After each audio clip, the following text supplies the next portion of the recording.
গভীর গ্রামের একেবারে শেষ প্রান্তে দাঁড়িয়ে আছে একটি পুরনো ভাঙা বাড়ি। বাড়িটির চারদিকে বড় বড় বটগাছ, ঝোপঝাড়ে ভরা অন্ধকার পরিবেশ, আর চারদিকে এক অদ্ভুত নীরবতা।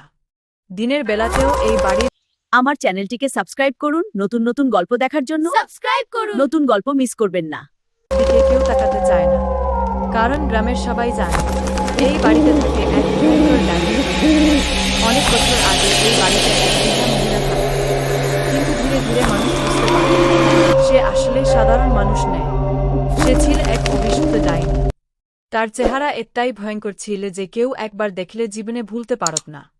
তার লম্বা সাদা এলোমেলো আমার চ্যানেলটিকে সাবস্ক্রাইব করুন নতুন নতুন গল্প দেখার জন্য। সাবস্ক্রাইব করুন। নতুন গল্প মিস করবেন না।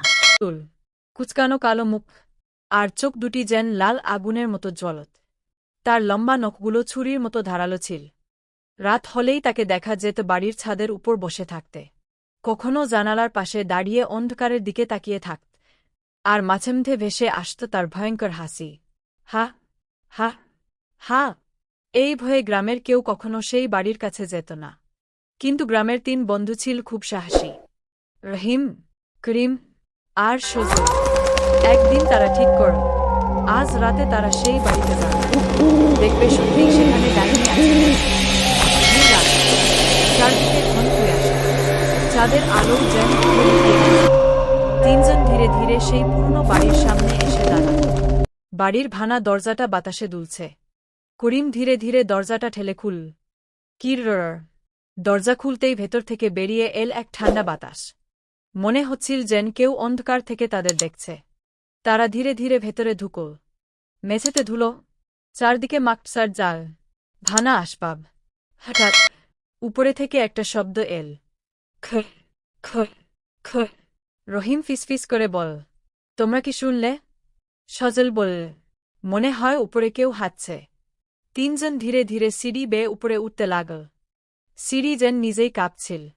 তারা উপরে পৌঁছাতেই হঠাৎ ঘরের কোণায় একটা অদ্ভুত ছায়া নড়তে লাগল। ধীরে ধীরে অন্ধকার থেকে বেরিয়ে এল সেই ডাইনি বুড়ি।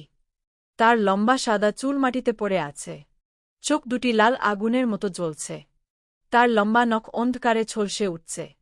সে ধীরে ধীরে মাথা ঘুরিয়ে 3 জনের দিকে তাকাল। তার ঠোঁটে ধীরে ধীরে ভয়ঙ্কর হাসি ফুটে উঠল। তারপর সে কাঁপা গলায় বল, তোরা আমার বাড়িতে কেন এসেছিস? হঠাৎ ঘরের সব দরজা নিজে থেকেই বন্ধ হয়ে গেল।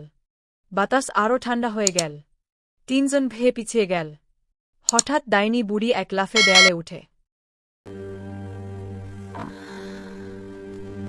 শুনুন সবাই, এই প্রকল্পটি আমাদের গ্রামের জন্য। ধন্যবাদ, চলুন একসাথে কাজ করি।